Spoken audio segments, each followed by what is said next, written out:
But me, I was stubborn when it came to medical things. I was very stubborn, and I went to the doctor, and he says, "Brad, get to the hospital right now."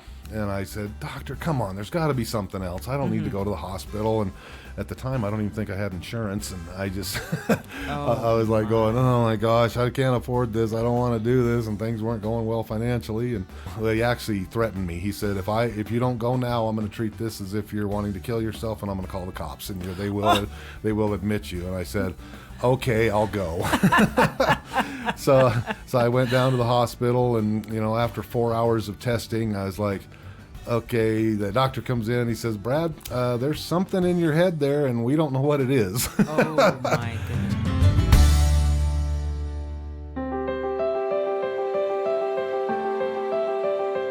Welcome to Stories of Hope in Hard Times, the show that explores how people endure and even thrive in difficult times, all with God's help.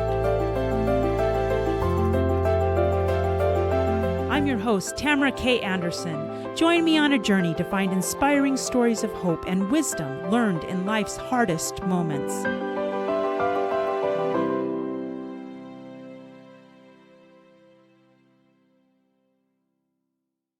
Today I'm interviewing someone who was born in Bakersfield, California, and lived there until he was 13.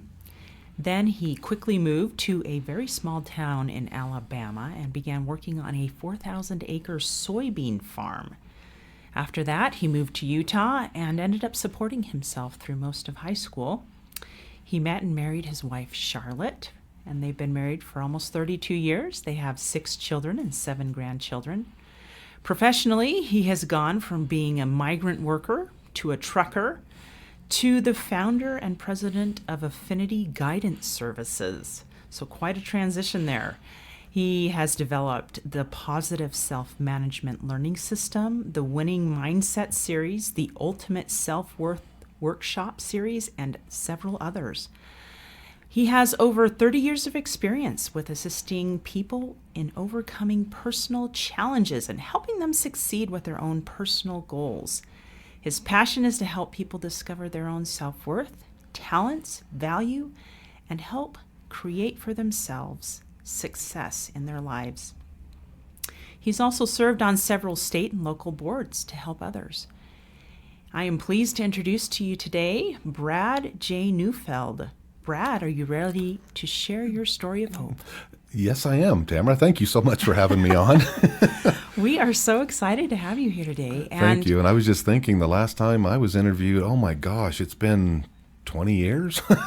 Well, it's about time. And thank you.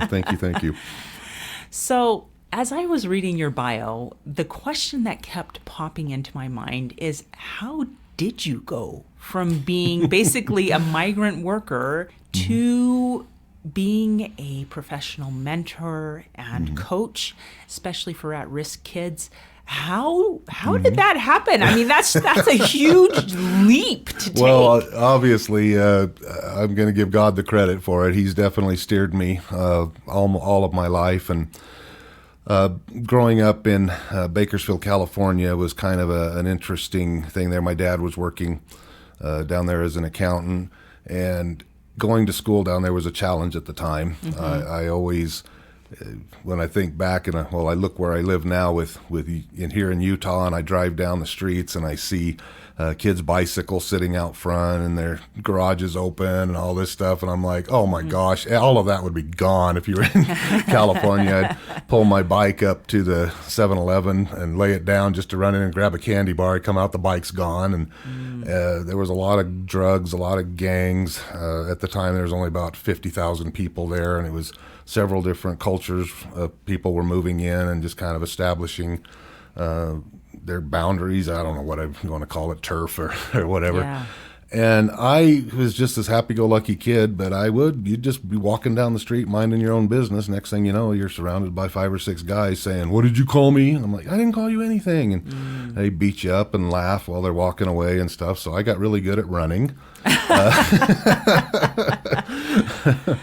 And then, as time went on and I got to be 12, 13 years old, it was starting to get old, and So I was meaning running and everything, and I just thought, why doesn't other people get attacked all the time? Why is it just me? Am I just being singled out or something? And I realized no, that a lot of these people were part of various gangs, and there's so many different levels of gangs. We don't have to get into that, but and I thought, well, maybe if I join one of these gangs, maybe I'll get some protection. Maybe I won't have any of this. And I was actually talking to some people, some of my friends, about joining one. And I didn't feel right about it. I didn't want to do it. I knew how dangerous they were and all that. But then one night, and this happened to be 2 weeks after my 13th birthday, I was walking home late at night, about 10:30 at night, from my friend's house. And I pull up, when I say pull up, walked up to my house, and I see this big yellow moving van parked out in front of my house. And I'm like, what in the world? What is that? And I hurried up and ran inside, and my father's just finishing up a meeting with my brothers and sisters, and I didn't catch the whole thing, but basically the gist of it was that he had said that he'd made some bad financial decisions, and that we had to move, and we had to move that night. And That night. Yeah, that night, and I still to this day don't know the whole story, but that's what we did, and we just packed up and we jumped in the cars and we left. Wow. And we went clear across the country to Alabama, where some friends of our family lived. Frank and Marlene Crabtree, who I adore. We went down there and worked there for a little bit, but then partway through the summer, my dad and mom came to me and said, well, we need to go back out to California and kind of clean up our mess here. And so let's go ahead and pack up and let's go back to California. And I said, I don't think it'd be best if I go back, because here I am in this new environment. And I don't know if you can even picture this. I think there was 14 graduating seniors in my school that I was in. Very tiny town of 1,000 people. And everybody left their keys in their cars. Everybody left their windows and doors open 24/7. And I'm like, why do you guys leave your keys in your car? Somebody's going to steal it. And Mr. Crabtree goes, well, my neighbor might need to borrow it when I'm gone. And I'm like, I know, I don't get this. And so here I went from one extreme to the other, and I was like, oh, I kind of like the new one. Yeah. And so I just asked my parents, is there any way that I don't have to go back? And originally they had just talked about leaving me down there for a short period of time. But then after a week went by, Frank and Marlene sat me down and says, Brad, looks like you're going to be here for a while. We're going to be taking care of you for a little bit until your dad gets things going there again. And I said, okay. Let's go ahead and get you registered in school and whatnot. And they said, but we know you're only 13. However, you need to support yourself. And we had a trailer that we were living in at the time, and they said, you've got to start making the payments on this, and you can work here on the farm at $1.85 an hour. That was, yeah. Anyway, but I had to make the payments on the trailer and all that, and they said, sorry, you're 13, but you got to step it up, buddy. And I'm like, okay, I guess I got to do that. And they warned me, if you give us any trouble at all, you're gone. And so I had nowhere to turn. So I was like, okay, this is what I'm going to do. And I love the farming anyway. So that was how I ended up in Alabama. Well, I ended up being down there for 2.5 years. Wow. And so some great experiences there. I could spend a whole show just on Alabama. A lot of fun stuff there. The family, again, I was with was really wonderful. But Frank came to me again and said, Brad, I think it's time for you guys to get back together.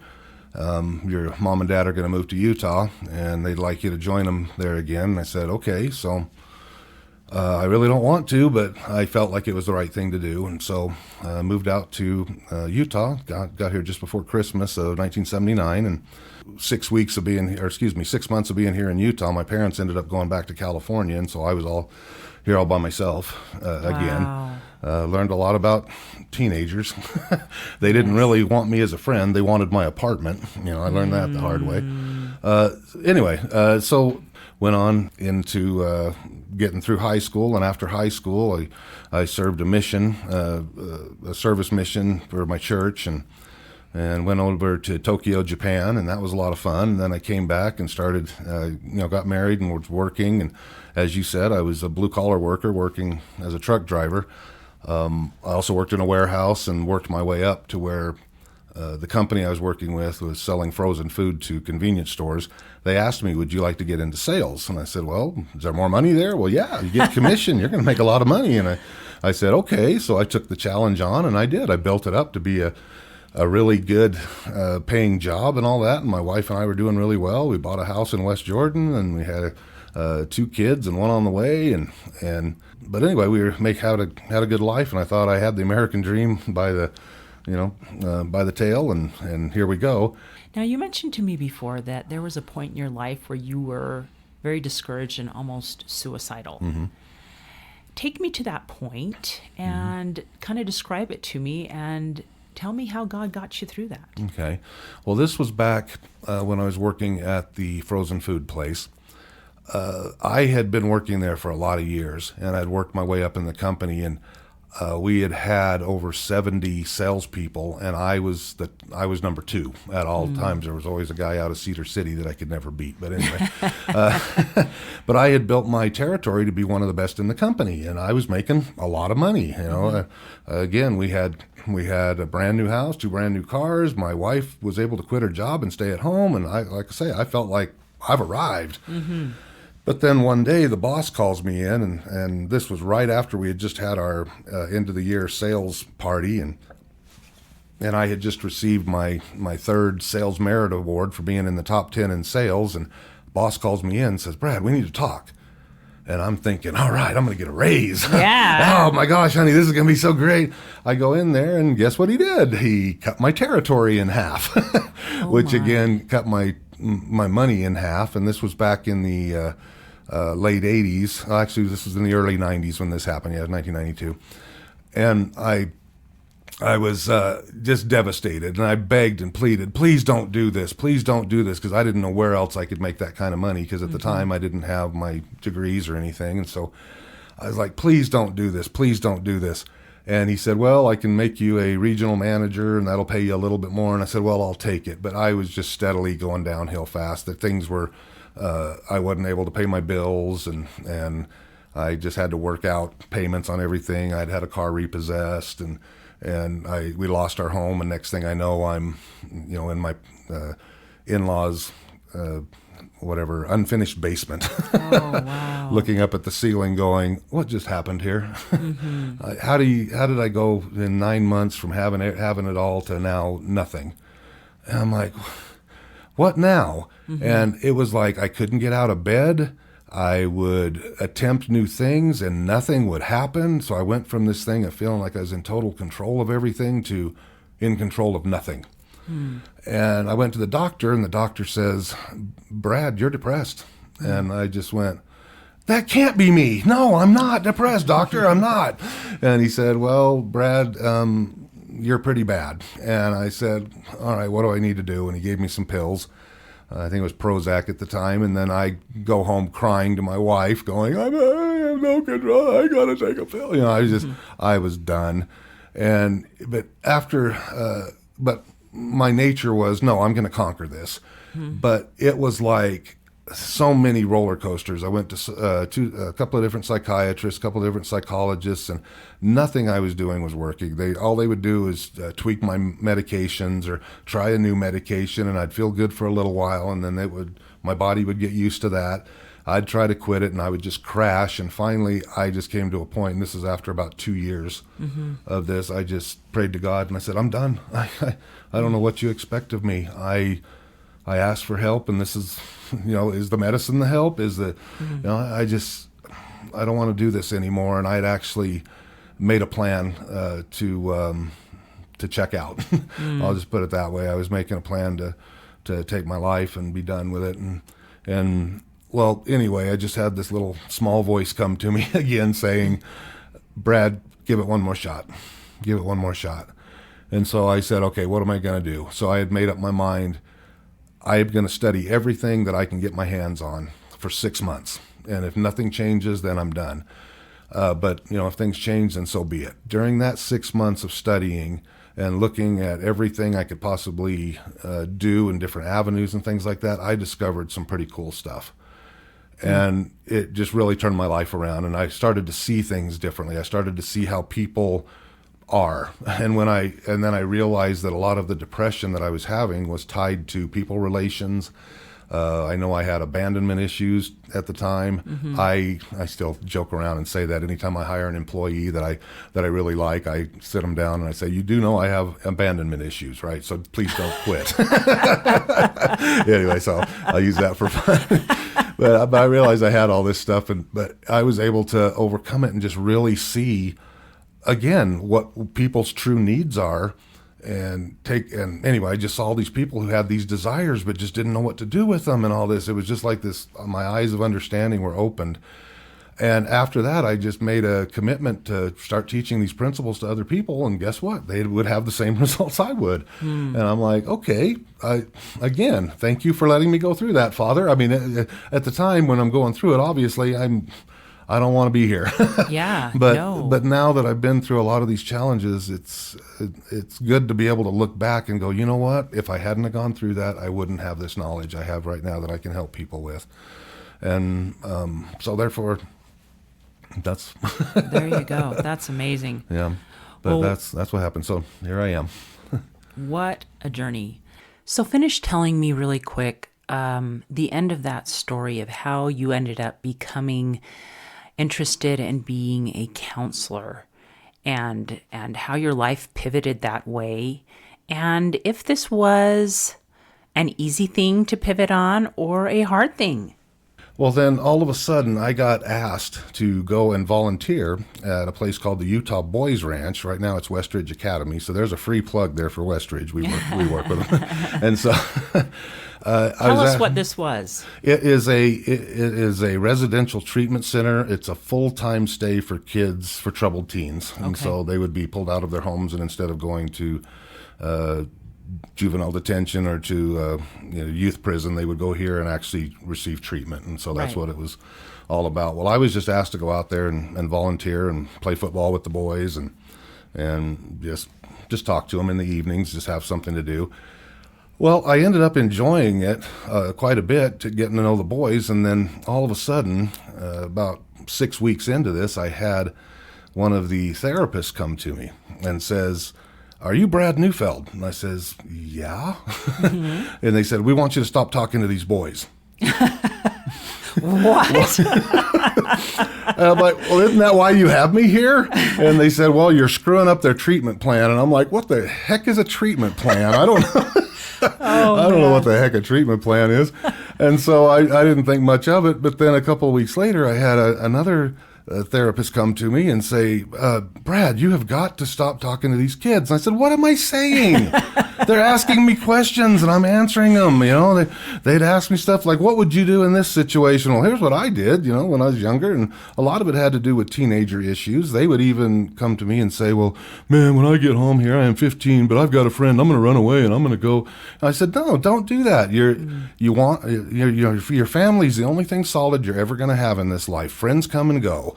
And I know this from experience, dude. And so don't do it. Go home, get right with your family, do everything you can to stay home," and just general stuff like that. And I was like, going, what am I saying that's so offensive and everything? And they just said, well, the therapist had said, "Well, this kid tells me that you're helping him more than I am, and you're not a licensed therapist." And I'm going, and trust me, I'm not knocking the treatment world at all. I work in the treatment world, so.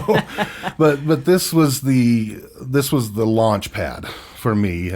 I had went home that very night and was just laying in bed going, well, maybe all this happened to me for a reason. You ask how I got into this. Sorry for the long answer, No. but it felt like I needed to give you some dialogue to help, to help you understand it. And so after I realized this is what I wanted to do, because I found so much joy in it, I decided, all right, I'm going to go back to college. And I wanted to be a therapist at the time, but then things changed. But anyway, that's how I got it started anyway. Very good. So you went back to college. You figured out this is where you want to be. Yes. And you made it happen. And I'm sure that probably wasn't easy, being that you already had a wife and a couple kids. Did you had to transition into that slowly? Did you keep working? How did you do that? I found out that you had to have a master's either in social work or in before you could become a licensed therapist. And I looked at the starting rate of a licensed therapist, and it was only $23,000 a year at the time. And I was already making $48,000 to $50,000 a year selling frozen food. And so I'm like, well, So I'm going to go get in all this debt only to start at half the salary. Oh, great. And so my mind just kept thinking, how in the world am I going to do this? I need to be able to make money and be able to do this. And if I have to make more money on one side to subsidize what I'm doing over here, then that's what I got to do. And so I had talked to my wife, and we just made the determination that I was going to be a clinician. And first of all, I decided, you know what? Let me set a goal here. I want to be a clinical psychologist. I pictured myself in a white coat at a hospital, Dr. Neufeld. And so that was the path that I took. And so, but as I got into it a little bit, things just were different to me. I mean, the kids nowadays were just so different. I was thinking back on my life thinking, man, when my dad spanked me or I got disciplined when I was younger, I stopped doing the thing that I was being punished for. But these kids today, oh my gosh, they're resilient. They just say, you know what, I don't care what you do, I'm going to do this anyway.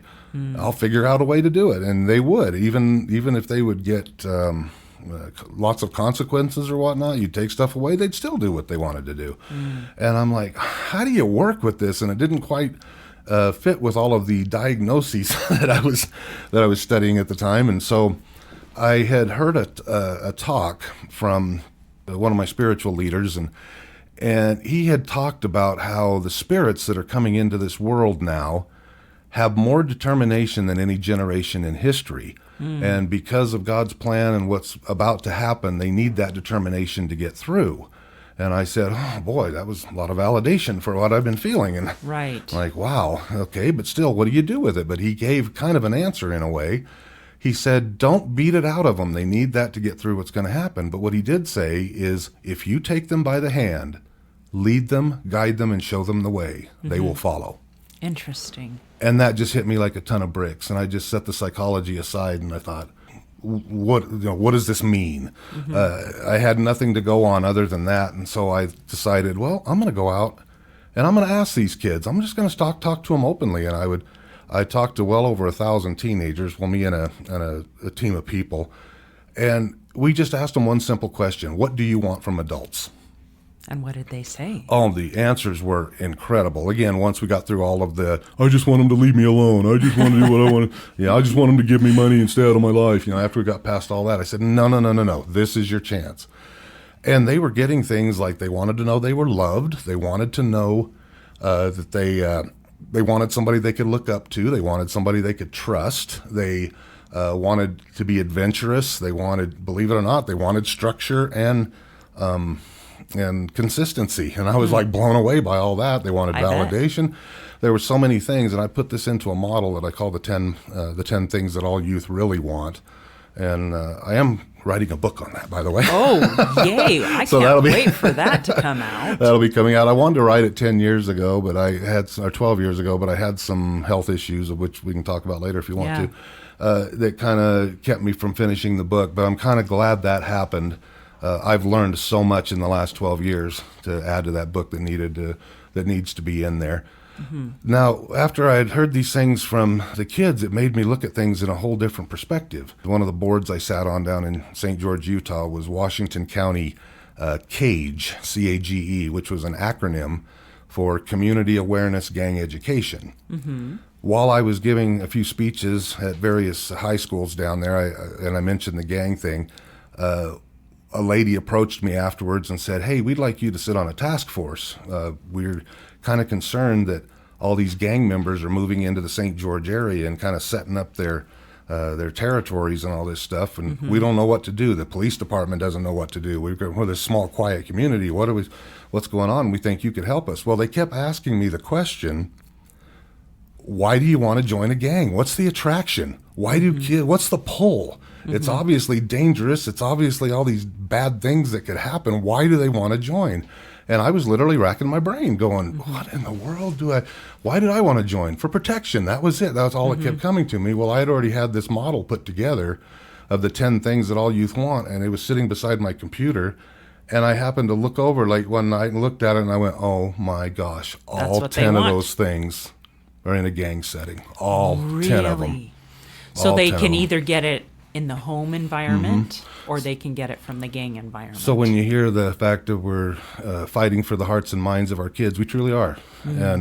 But again, I'm a parent. I have 6 kids. I've gone through very similar things that all the other parents. You know, what do they say? A prophet in his own country is not respected. I mean, that's just the way it is. You're just dad to your kids, right? Right. So many people say, "Oh, your kids are so lucky they have you." Well, guess what? I've had to send my kids to counselors. You know?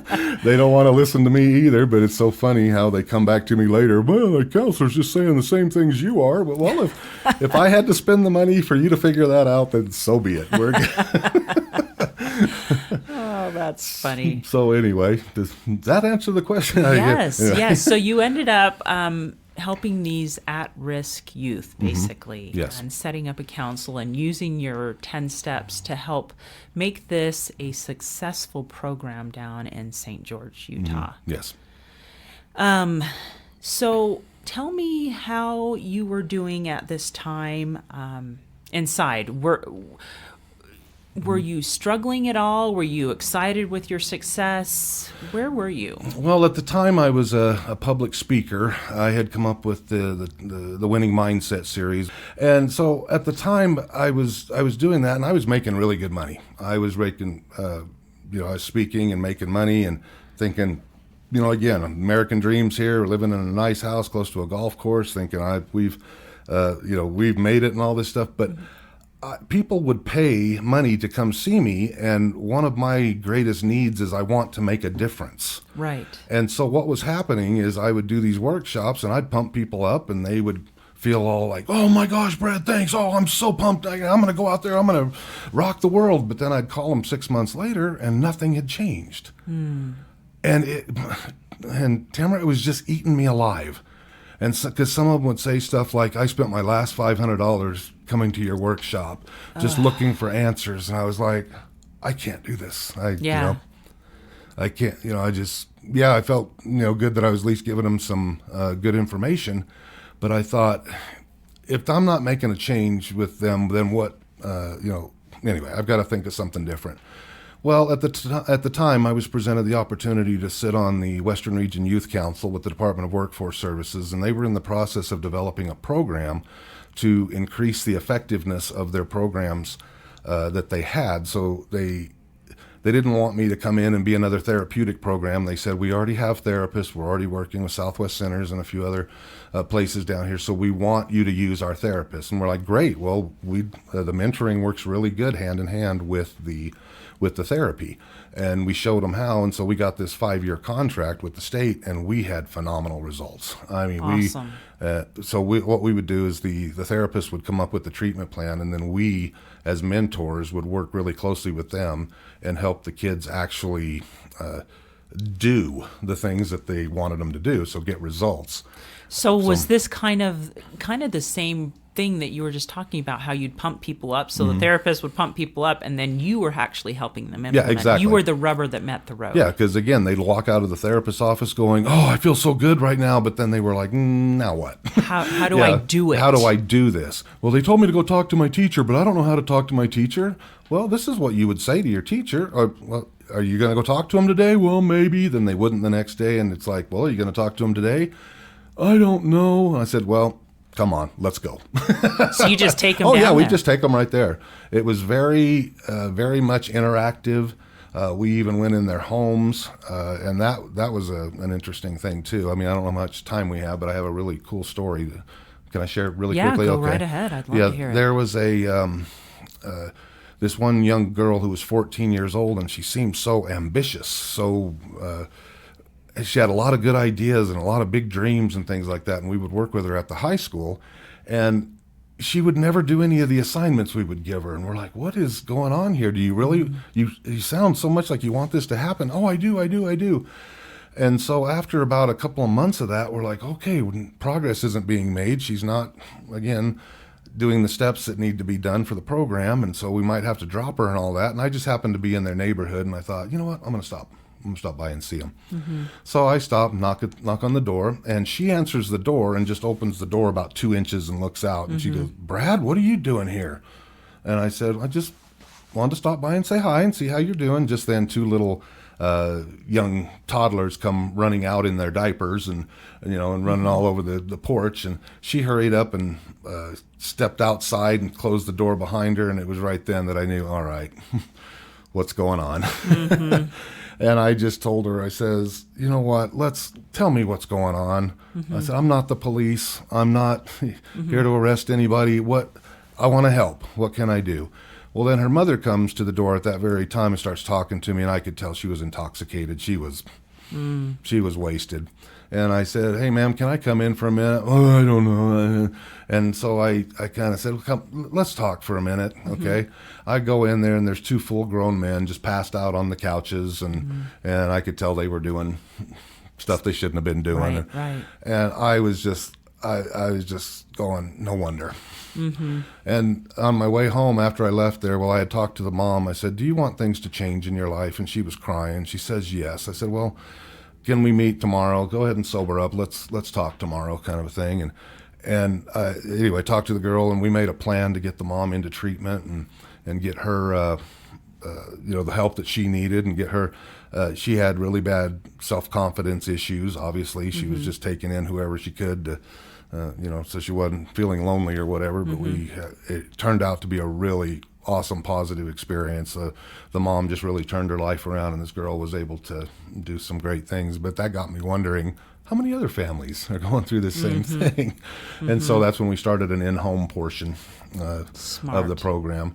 And so that way we could see actually what's going on. And it really worked good in tandem because we could see everything. Not that we were spies or anything. And again, we were there with no judgment, none whatsoever. Yeah. We're here to help. That's it. And we're not here to tell you what to do. You're a grown adult. You have the right to raise your kids the way that you want to, but we need to understand how you want to raise them so that we can help support you with your kids. So it ended up being a very successful model. But we had worked with close to 1,600 kids and had about a 93% success rate getting kids through high school and onto either a career or into post-secondary education. Fantastic. It was just a phenomenal program.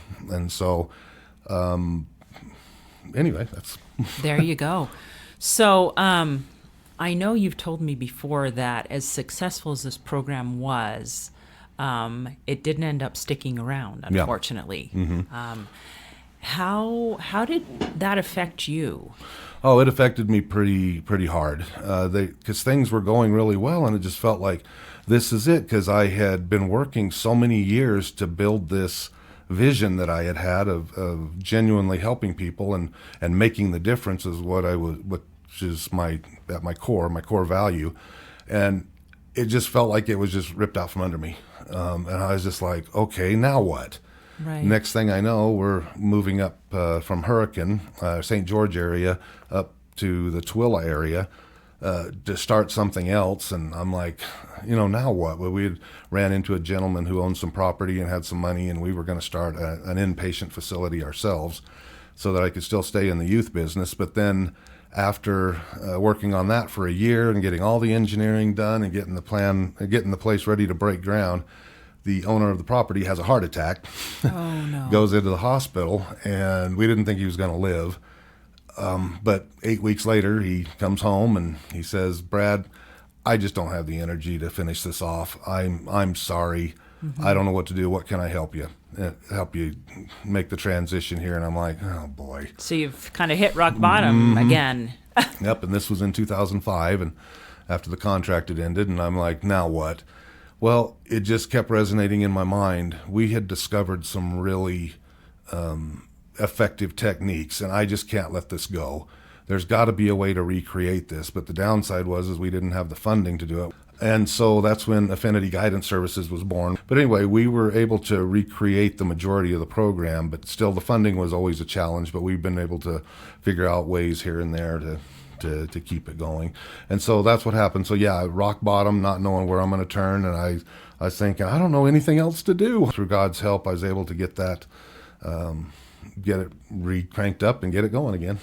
Brad, so you've worked a lot with teens that are at risk. You know what they want because you did that survey. Yes. For parents out there that have teens who are struggling, what little bits of advice would you give? Yes, as a parent, you want two things for your kids, and I find this consistent no matter what culture I'm working with, no matter what level of parents I'm working with. They want two things for their kids. They want them to be safe, and they want them to be happy. And in many cases, they want more for them than what they had. And so a parent's drive is to provide that. And it, again, common, I'm a parent, I've been through this. I think I know better for your life than you do.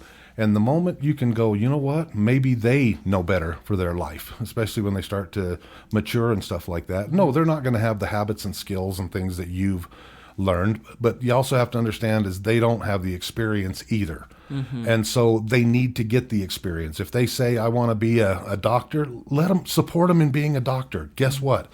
They're not going to, if they don't want to do it, they'll find out really quickly that's not the life for them. Right. But if you try to stand in their way and not let them do that, you're going to get nothing but friction. Does that make sense? Because like I'll be working with a kid and the parent will say to me, oh, my kid just wants to be a rap artist. That's all he thinks about. He wants to be a rapper. Let him be a rapper. No, I don't want him to be a rapper. Trust me, he'll figure it out. And so I'll go in there, and as I'm coaching the kid, I'll say, let me show you what it takes to be a rapper. I know exactly what you got to do. Here's how much you got to practice. Here's how much you got to get out there and do free. You're going to have to work for free for 2 or 3 years, getting your message out there, getting recordings done, all this stuff. You're probably going to have to work a part-time job and earn money so you can burn that CD and all this stuff. And it's amazing. 2 weeks, 2 months, whatever it is, whatever time it takes, after they go through that, they go, I don't want to do that. And then they'll come back and say, you know what? I'm really interested in science. I think I want to be a whatever. And the parents just go, what just happened here? But see, get rid of the fight. That's the big thing there. Ask them what they want. Now, yes, you're going to run across things. Well, I want to grow marijuana on the moon. You ask me why. I've heard it all, guys. I've heard it all. There's nothing that would surprise me. So that's the biggest thing, Tamara. Number one is work on your rapport with them. Just get to know them. Stop, take a step back. Stop trying to force them to do specific things and just get to know them. Even if they're behind in their schooling and stuff, that's very important that you just don't worry about that for right now. Just reestablish that rapport. Find out what they want. And help them with it. And help them with that. Okay. Again, if anybody needs advice on that, you can get a hold of me free, and I can tell you the experiences and stuff I've had. I'll give you some information later. So building a rapport with your kids is a really important thing to do in helping them pursue their dreams. And what if you're still struggling with your teen? What is the most important thing to do then? Number one, ask for help. That's the biggest thing. Again, a lot of times we think that, this is what we find out after the fact, of course. Parents, their kids, they look at it that their kids are a reflection of them. And I understand that. And so they think, well, I don't want anybody knowing what's going on in my household. I don't want anybody in my business and all that stuff. Again, totally human trait. That's perfectly fine. But in these cases, you're dealing with something. You're dealing with God's most complex creatures, and they have free will. So it's not something. It's okay to ask for advice because you're dealing with, I'll just call it an entity that has passions, desires. They want something, and these things that they want are probably different than what you want for them. But that's the biggest thing. But ask for help. If your child needs to go to a hospital or something like that, it's okay. Don't worry about what other people are thinking and all that. And there's nothing wrong with asking for that help. And here's the thing about this too. I mentioned earlier in the interview, I've had to send my kids to counselors. That statement that I made about a prophet being unpopular in his own country is true. There's a magic to that third party. And even though everything that we teach at our program is the exact same thing that you're teaching, they need to hear that from a third party. Because right now, all they're hearing it from is you're the enemy, because my friends are saying something different. But if they hear it enough times from different people, then all of a sudden it's, this is it. Starts to click. Very good. So that's the biggest thing. And also, last thing here, as far as parenting skills and things like that, I gave up a long time ago looking for specific techniques that work. Why that is because every kid is different. It's okay to have a structure in your home. As a matter of fact, the parenting model that we teach, we call it parenting with flexible consistency. Yeah, that'll keep you up at night. But it's that way for a reason. There is a way that you can have a set structure, but yet have the flexibility within to deal with the different personalities. And so establish that and be consistent. Consistency is the key. Do what you say you're going to do. There's too many parents out there. I like to use this for an example. My wife used to say this all the time, when she'd get really mad. I'm going to rip your leg off and I'm going to beat you with it. I'm like, honey, stop saying that. Because there's no way you're going to follow through on that. But you have to follow through on what you say. So therefore, take the time to decide what the consequence is going to be prior to talking to your kid about it. You have to follow through on what you say. If you don't, that's where you lose trust with your kids. They know you're not going to follow through, so why even bother? But if they know you're serious, then consistency is the key. Very good. That's wonderful. Well, let's take a short break, and when we come back, will you tell us a little bit more about some of those health challenges and absolutely. what you learned from those? Absolutely. How many of you out there feel like your life is chaotic, crazy, and completely awful compared to the norm? What if I were to tell you that you are normal for you? I am so excited to announce that my book, Normal for Me by Tamara K. Anderson, will be released April of 2019 to celebrate Autism Awareness Month. This book took me 10 years to write, and I share 20 years worth of lessons learned in my life detours, including being in a car accident and having 2 of my children diagnosed on the autism spectrum. In this book, I share the secrets of how I made it from despair to peace with God's help. I invite you to check out my website, TamaraKAnderson.com, and sign up for my twice-a-month newsletter.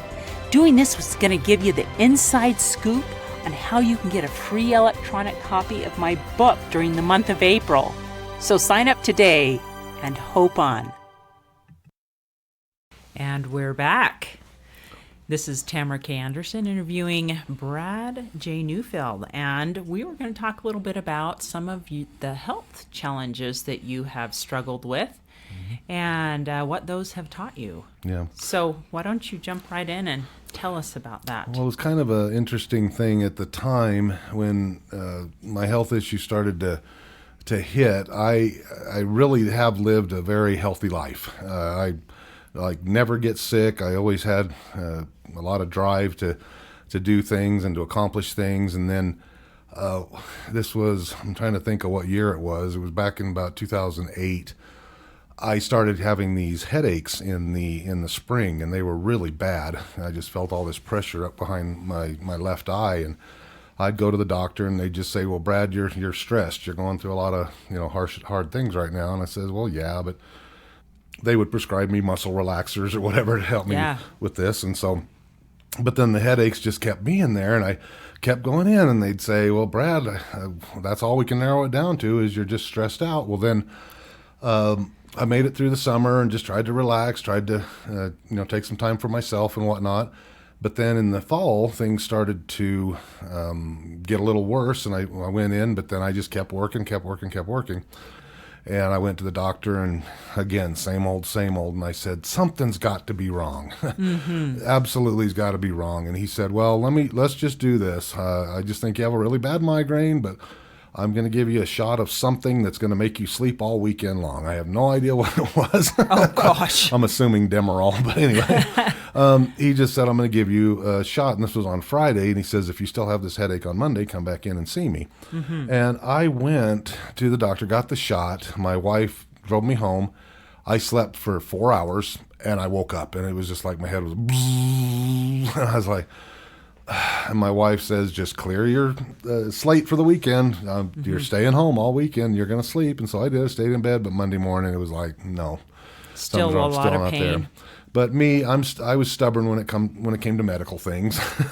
Just very stubborn. And I went to the doctor, and he says, Brad, get to the hospital right now. And I said, doctor, come on, there's got to be something else. I don't need to go to the hospital. And at the time, I don't even think I had insurance. And I just, I was like going, oh my gosh, I can't afford this. I don't want to do this. And things weren't going well financially. And he actually threatened me. He said, if you don't go now, I'm going to treat this as if you're wanting to kill yourself, and I'm going to call the cops, and they will admit you. And I said, okay, I'll go.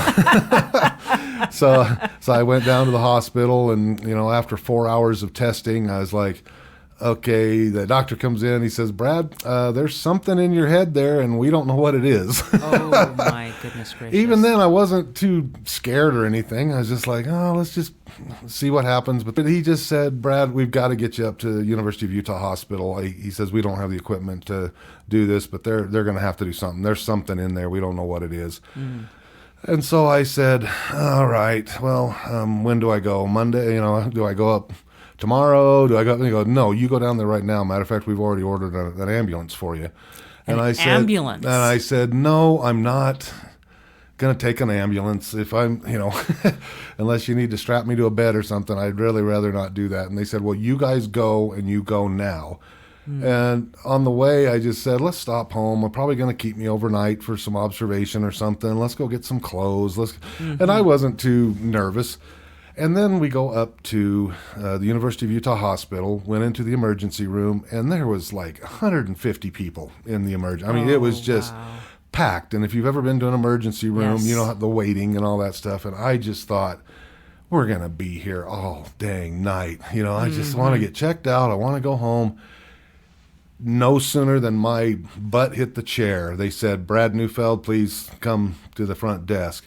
They checked me in immediately, and I just went, that's when I got scared. Something's not right. Right.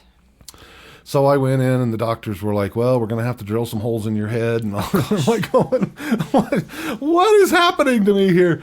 And they said, we got to figure out what it is in there, Brad. We're seeing it on the CT scan and all this, but we don't know what it is. And said it could be an abscess, which is an infection. And I said, okay.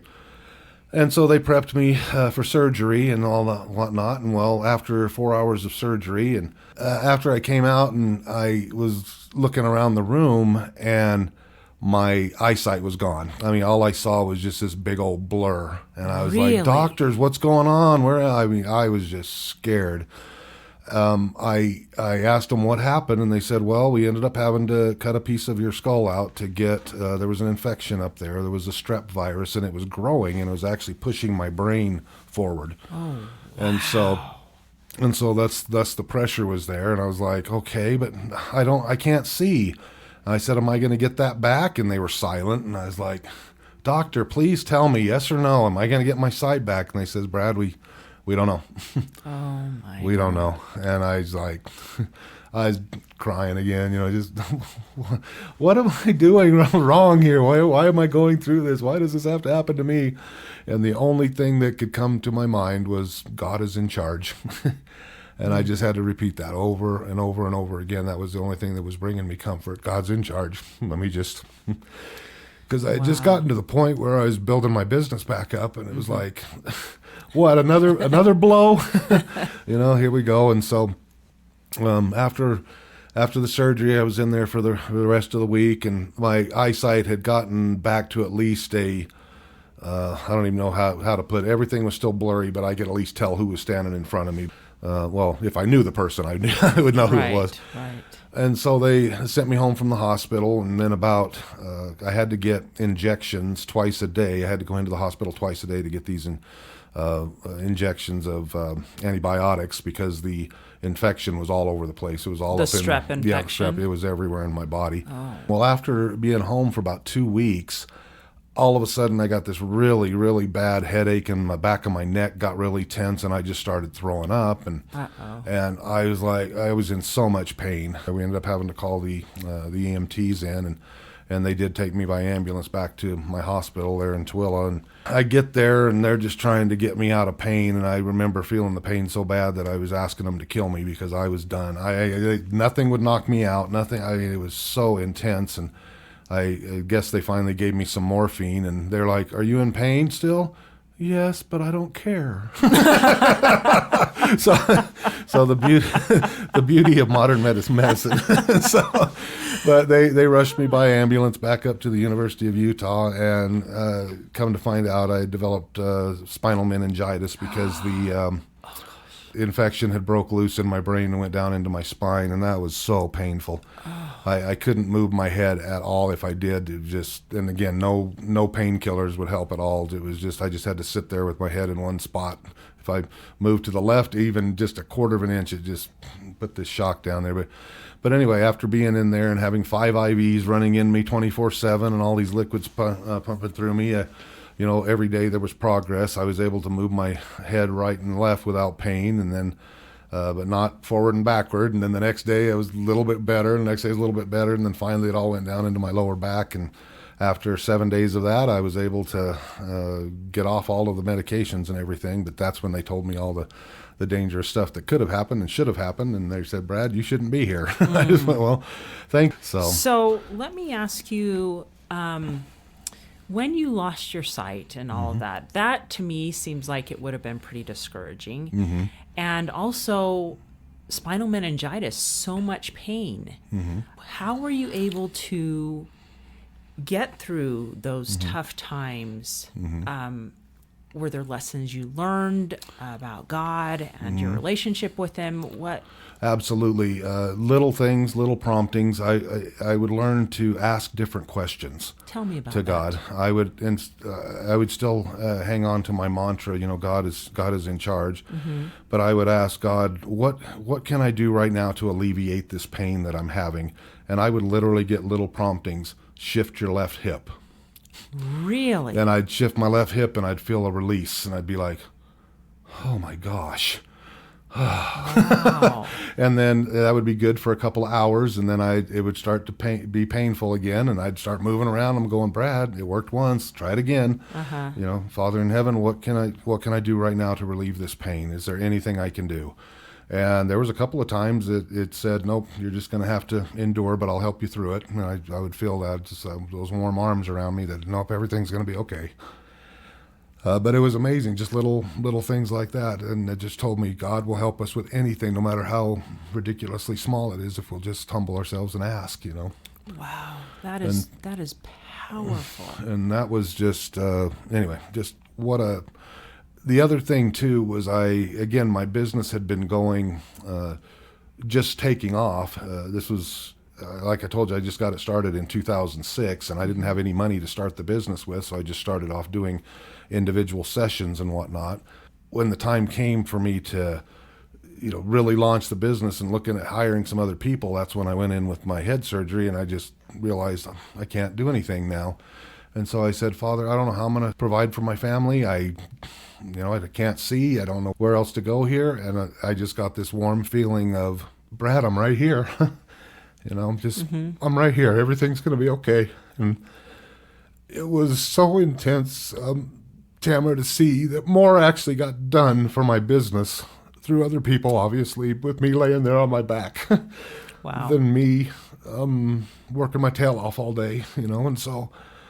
Again, just a lot of little things. People would call me up, Brad, what can I do to support you? What do you need? Do you still have clients? Yes. Can I go see them? Can I talk to them? What can I do? And I was just like, other therapists I was working with, and I'm just like, has this happened? And they would give me encouragement. Brad, when things get better, we're right here for you. We're going to help you launch this thing. And I was just like, take a deep breath, Brad.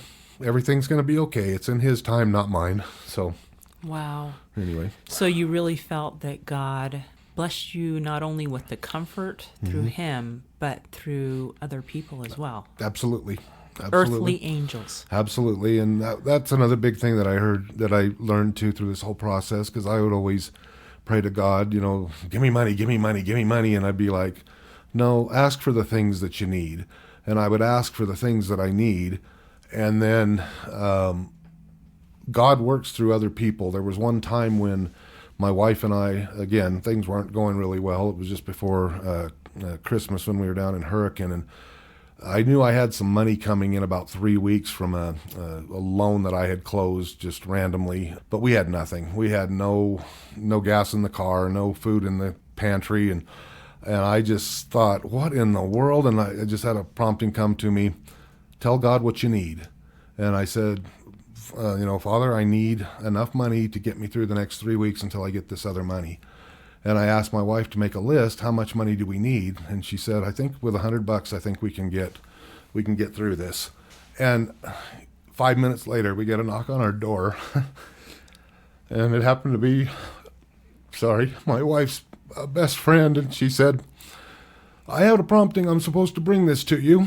My husband had just got a raise, and she says, don't you dare turn it down. You take it, and we're leaving. And she opens the envelope, and it was $100. Wow. Yeah.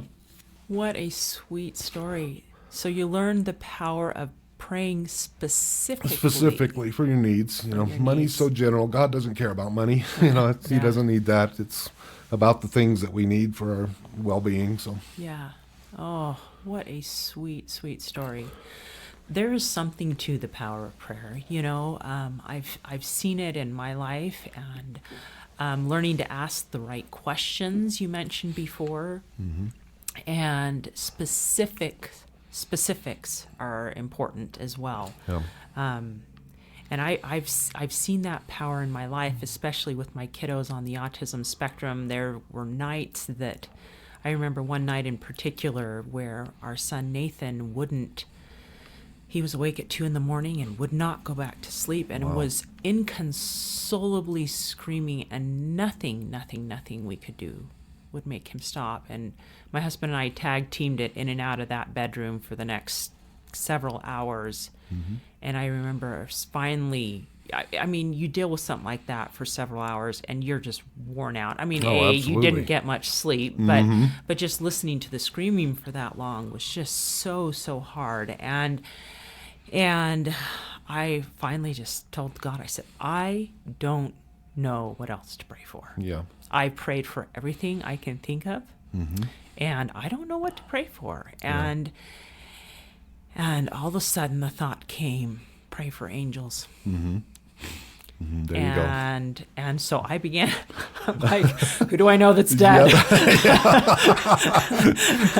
That But would I be did. sympathetic towards my cause. I started praying that my grandma and grandpa and my husband's grandparents would all come and help out, because I didn't know what else to pray for. And I'll be darned if the sweetest feeling didn't come into that room. And he started calming down. Wow. And so sometimes when we don't know what to pray for, telling God, I don't know. I don't know what to pray for. Yeah, be honest with him. Tell him. I've prayed for everything I can think of.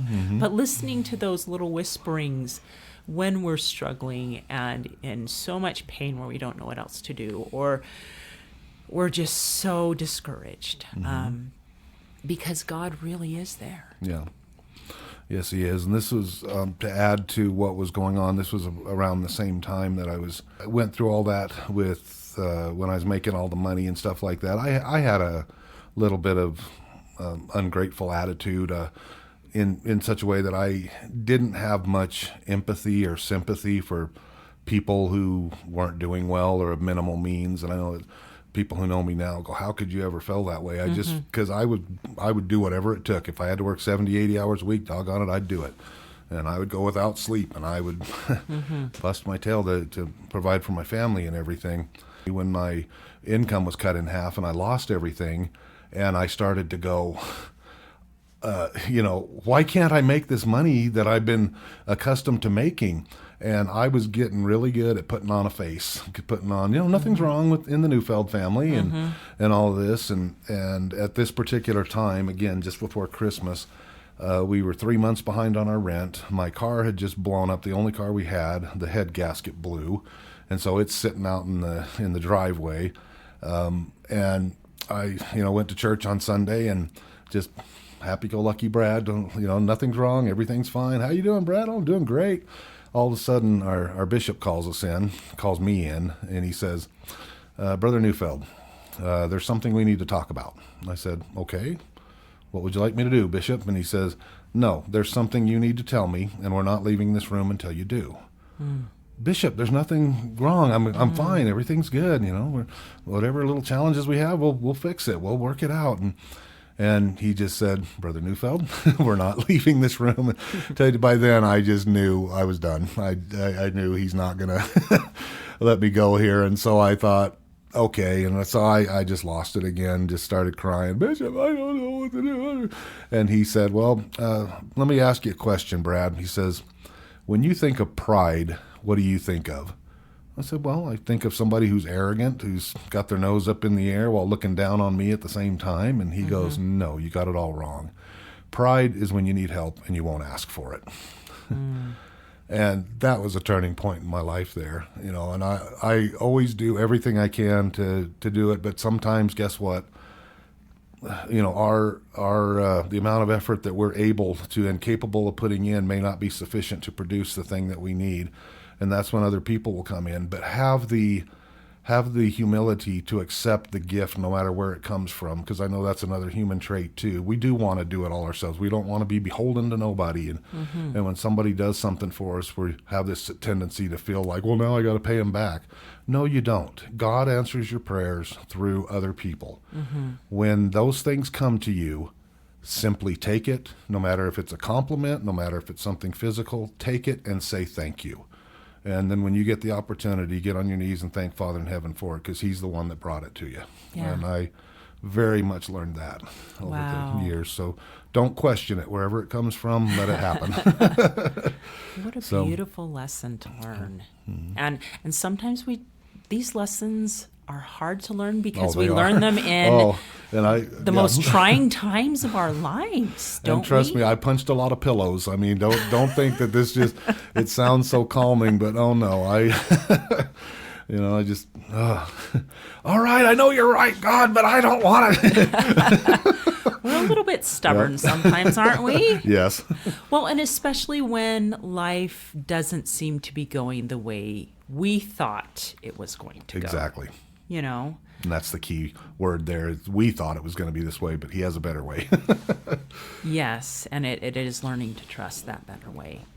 You mentioned that you also learned to ask the question, what can I learn from this? Yes.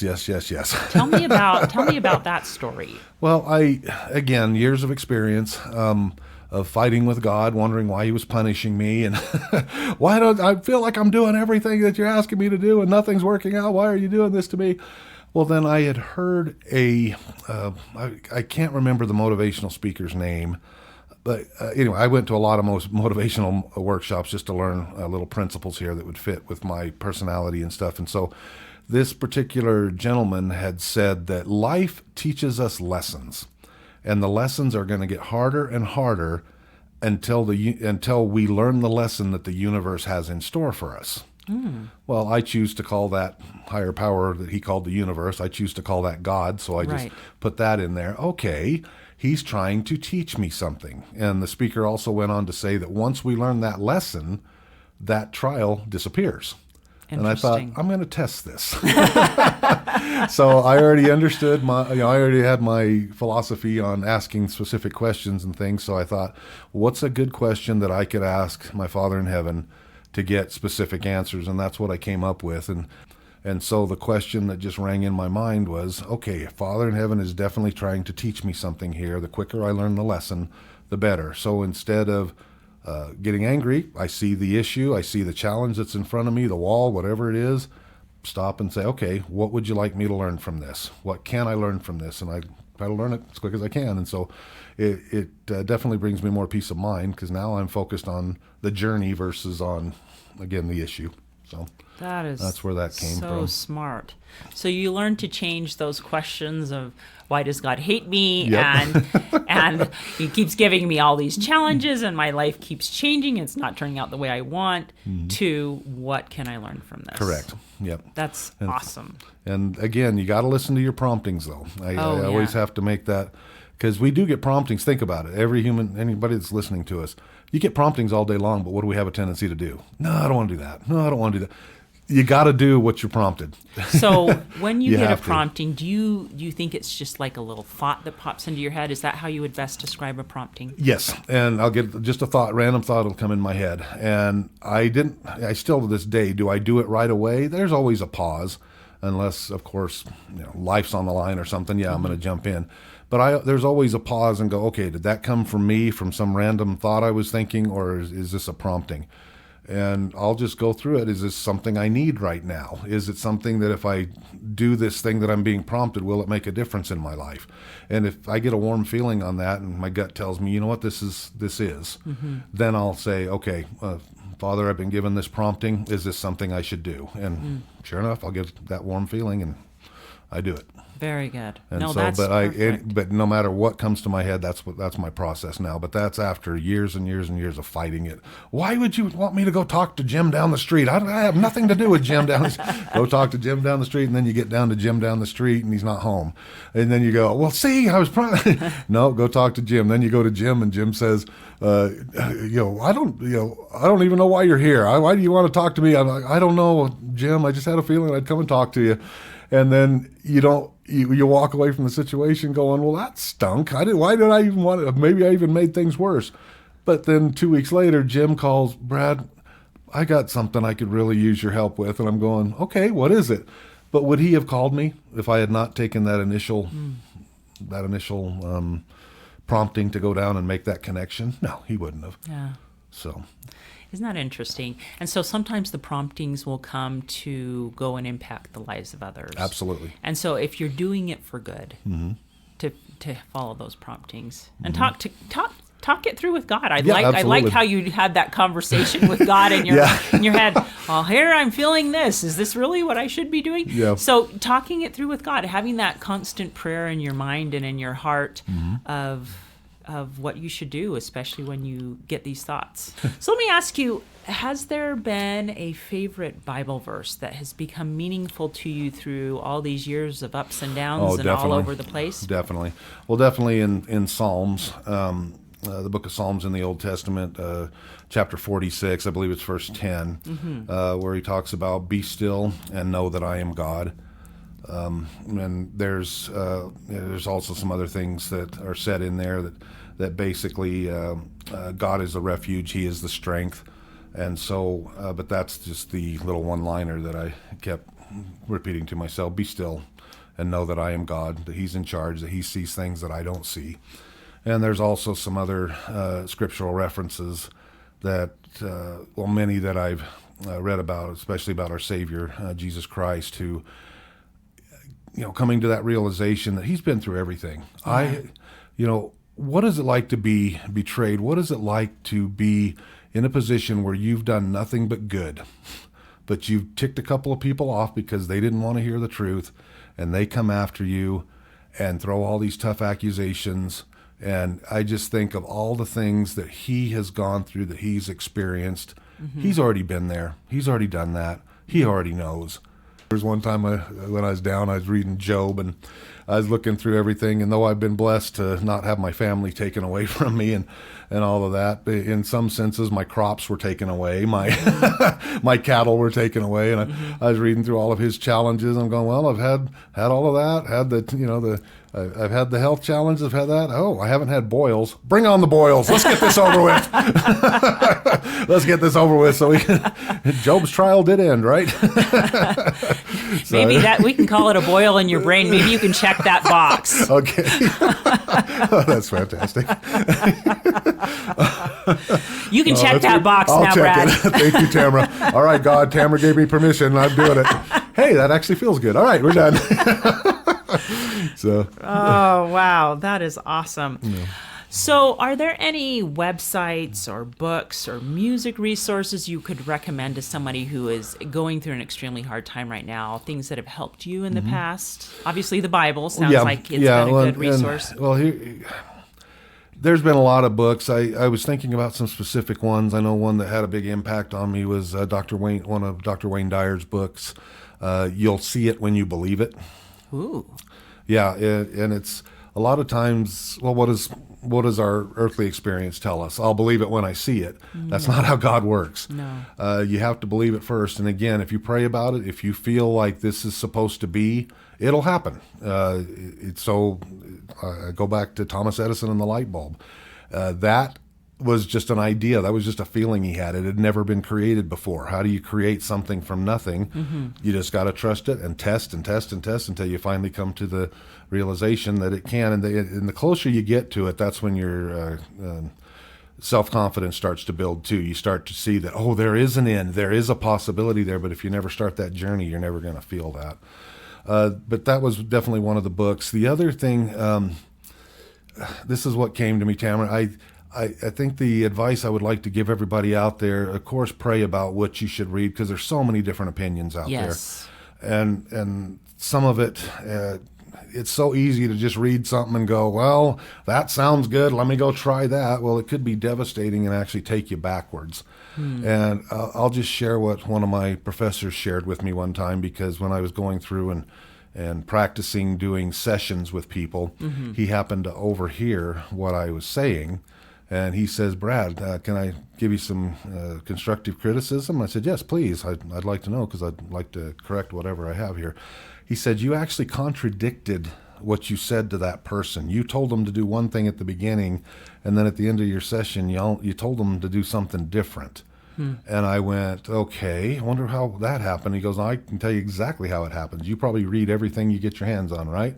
I says, yes. And he goes, you probably think, all right, let me just throw this information out there, right? And I says, yes, that's basically what I did. And he goes, no, you need to establish your own belief system first. Who are you? What does the real you want? What do you believe in? Where are your lines that you will not cross? Where are your ones that are still a little gray where you're learning? Take some time, even if it takes hours, to define all of that. Then find things to support your belief system and expand on that to find the validation for the belief system. And so that's where I kind of steer people. It's not just we're just in this society where bigger, better, faster, quicker. This is the other thing too. I spent the first 8 years of my 30-year career looking for that quick fix. I was studying every clinical model under the sun. I was looking for, even overseas in different cultures, there's got to be a way that I can have a session with somebody, 2 at the most, and their whole life change.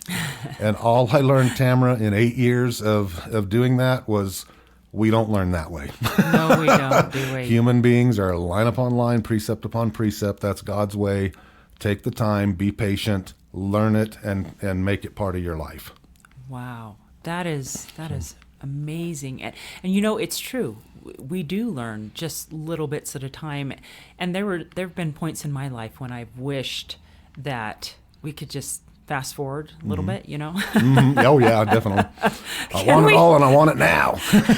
We fast forward just a smidge and skip to the end where everything's happy and hunky-dory and all that stuff. But God doesn't work that way. No. And we don't learn that way either. It seems to be that we have to work through the process. We have to, kind of like you were talking about earlier, what can I learn from this?